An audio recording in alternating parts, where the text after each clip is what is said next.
Sweet. All right. G'day. Welcome back to the Spark Your Interest podcast. Join with 40 and Sam. This will be episode 4 today, and we're going to switch it up. We're not going to do a tool chat. It's going to be... This is episode 4, episode 3? Well, 4, because 3 is going to be... Oh, right. Yep. The other one I've done today. Okay. So this will be coming out number 4. So we're not going to do a tool chat today. We're going to do... No. I'm going to think of something... It's not scripted. We're just going to have a chat on like a bit of a subject. Yep. After a recap of the week. First of all, though, shout out new sponsor.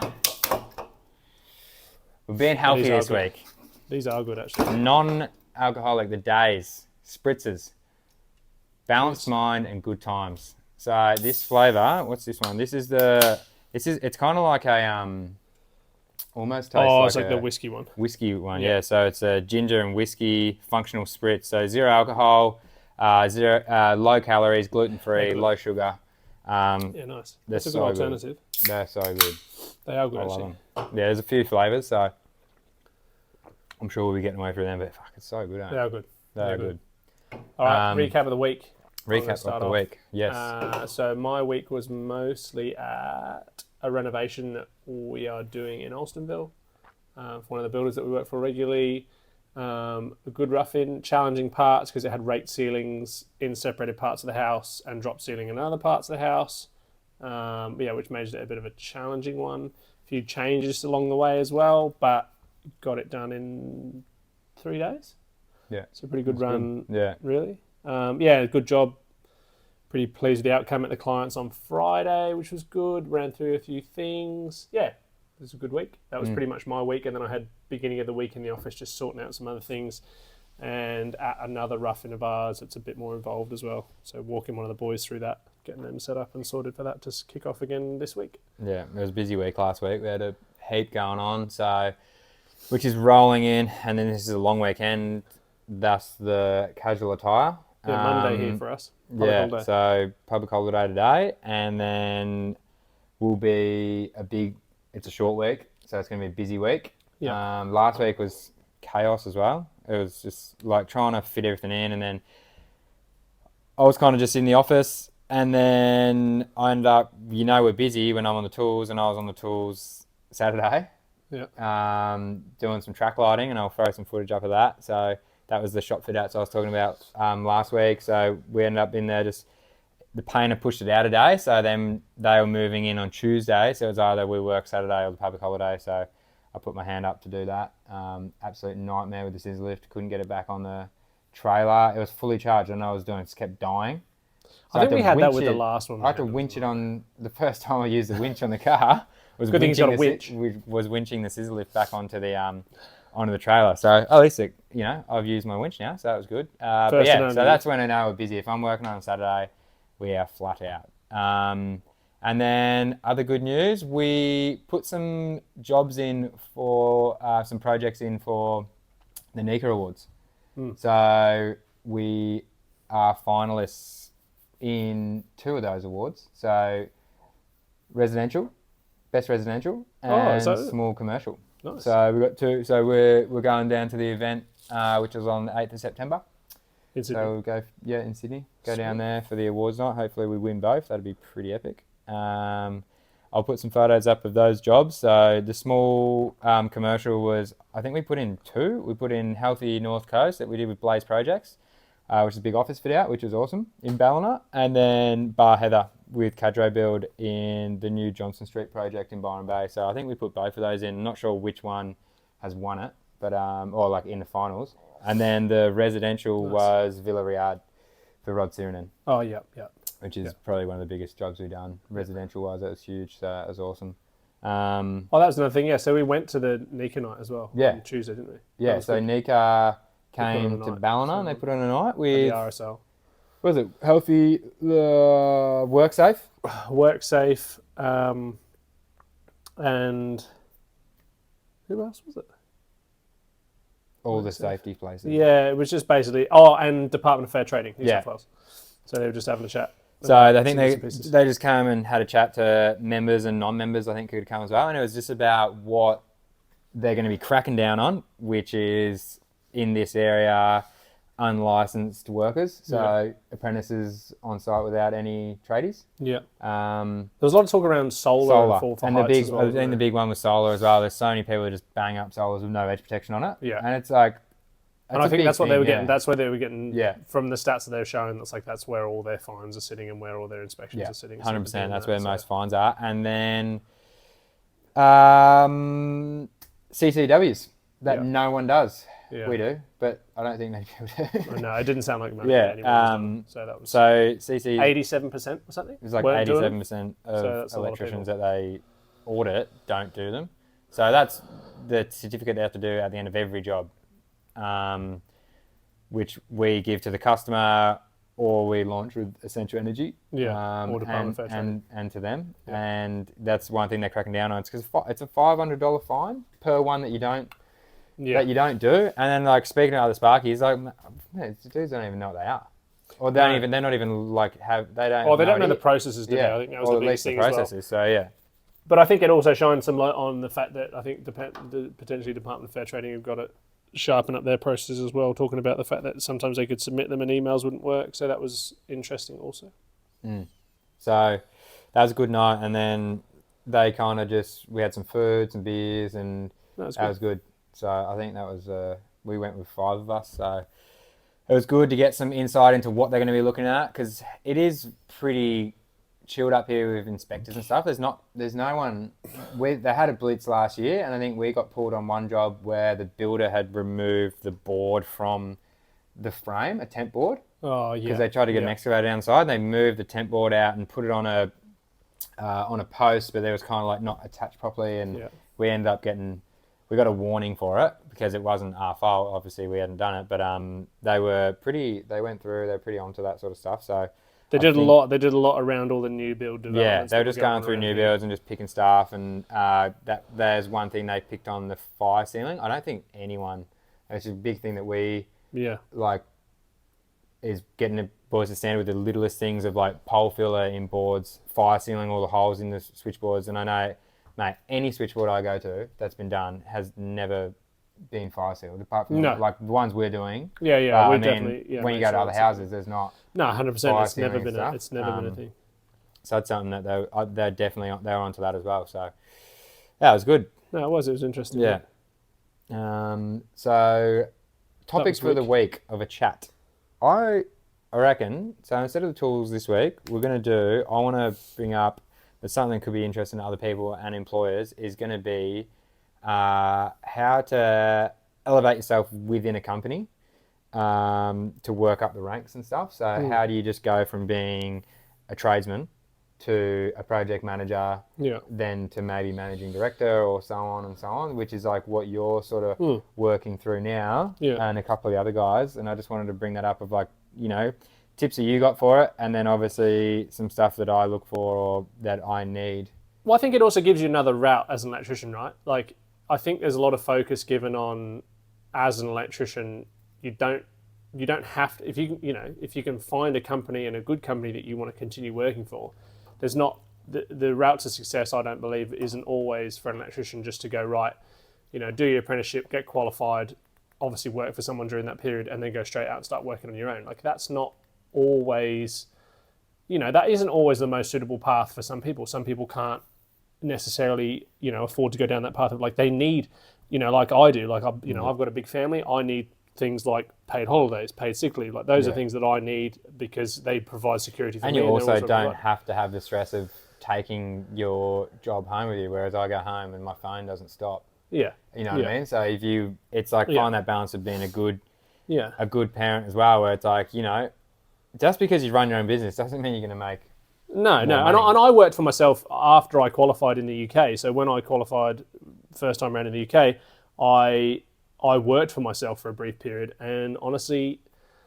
it was the same thing. I found that like I was actually working too much, and I didn't enjoy it, and that was part of the reason of me sort of leaving the UK in the end, because I was like, this is shit. I'm just working all the time, not really doing anything. So I feel like it's important to talk about the alternate path for people in apprenticeships who sometimes I think there's this thing where it's like the only path is to then go self-employed, to then start, to Or start doing that. mines, or Or commercial. mines, or commercial, which I don't.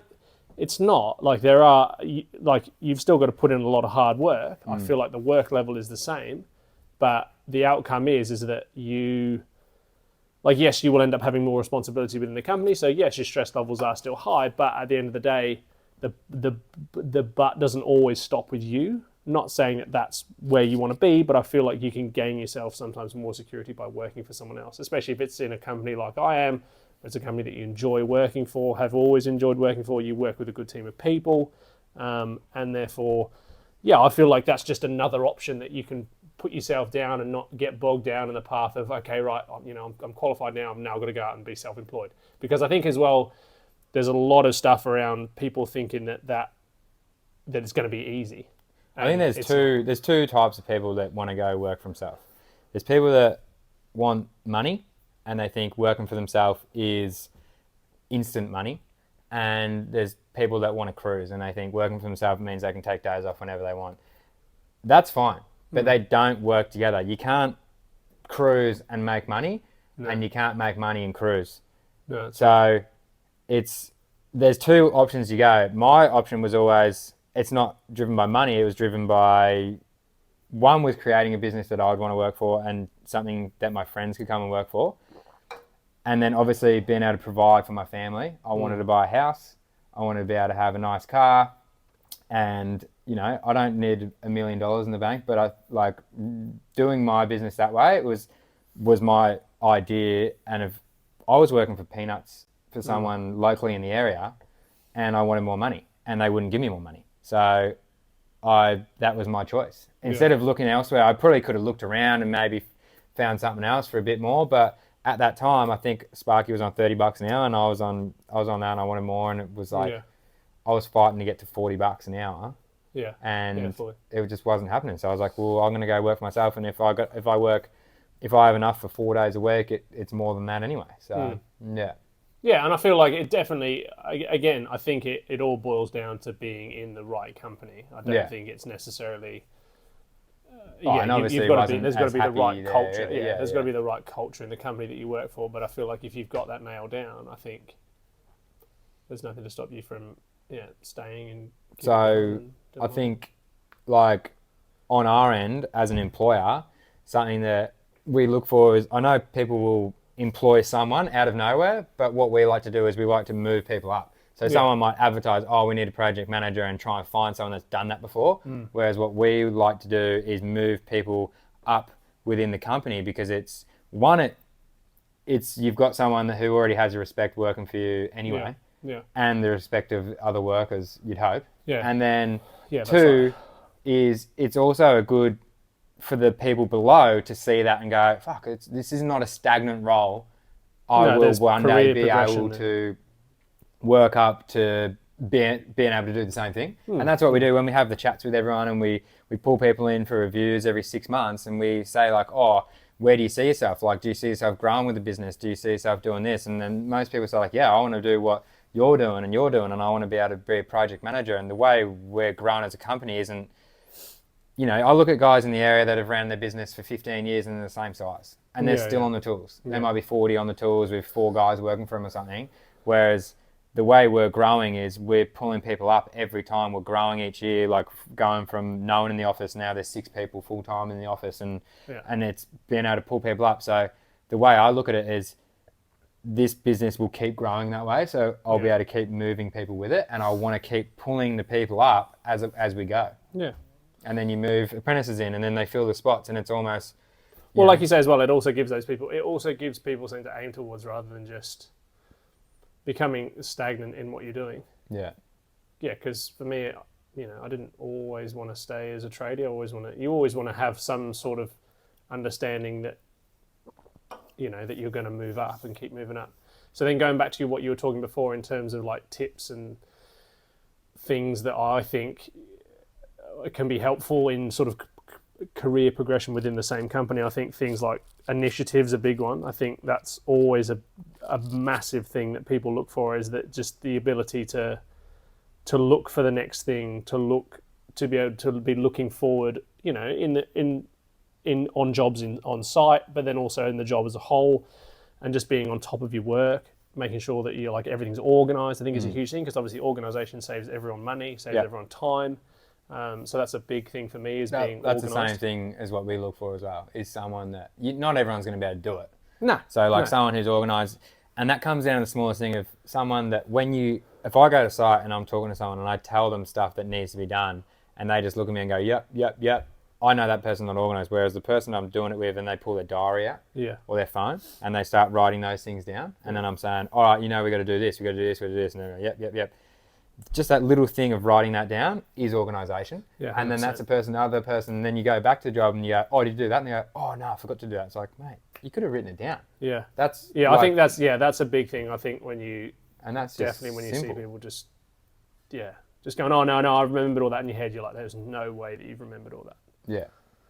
Not in your life. I'll write everything down because firstly, my short-term memory. And that's what we're trying to push on to the apprentices as well, in that way of like overseeing with the tradesmen what they're doing, and then so they can follow on from that and learn the same thing, so they can see the organisation, and we drive them to be writing in their diaries and using them early on, because that's the same thing I was saying. It's like the training for us to be moving them up and going, mate, well, you're a third year, you're going to be running jobs soon, and then you're going to be a tradesman, and you're going to be on your own running jobs, so you're going to have to figure it out.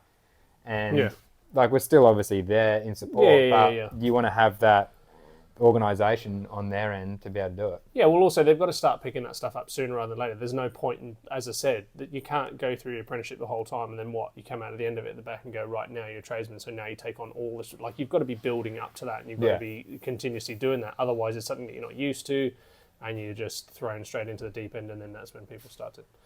I think another thing in our industry, or like our company, is client relations and being able to talk to clients as well, like having that confidence, because it's all well and good if you're never going to be able to move that role if you're not confident with able to speak to clients. And also that comes down to the same thing of being able to be above the other workers as well, of like, you don't have to, it's not being a dick to them, but like, no, but you've got to be able to show your authority on that site. But also I think as well, there's a big way of having authority and doing it correctly and not being a dick about it. Because some people take on authority and take it on the wrong way, and then it just becomes a fucking power trip for them. So I think 100%. That can be hard. But I think those, I reckon, are the biggest points for me. Yeah. And I think that's what we look for is the organisation, definitely the confidence in being able to talk to clients and employees. Well, not just but clients, like builders as clients, but then also like the actual physical client themselves on site, like when they're doing meetings and stuff, like you've got to be able to talk to those people. So, yeah. Yeah. Oh, well, that's some good points, I think. And I think that's, Sweet. That's it. That's it. An easy, quick one this week. I'm going away, so short week for me. Yeah, I've got 9 I'm going to leave everyone in the lurch and get out of here. Yeah, enjoy. So see if I might not come back to this. Might be all burnt down by the time I get back next week. See if it stands without me. All right. All right. See you later. Thanks.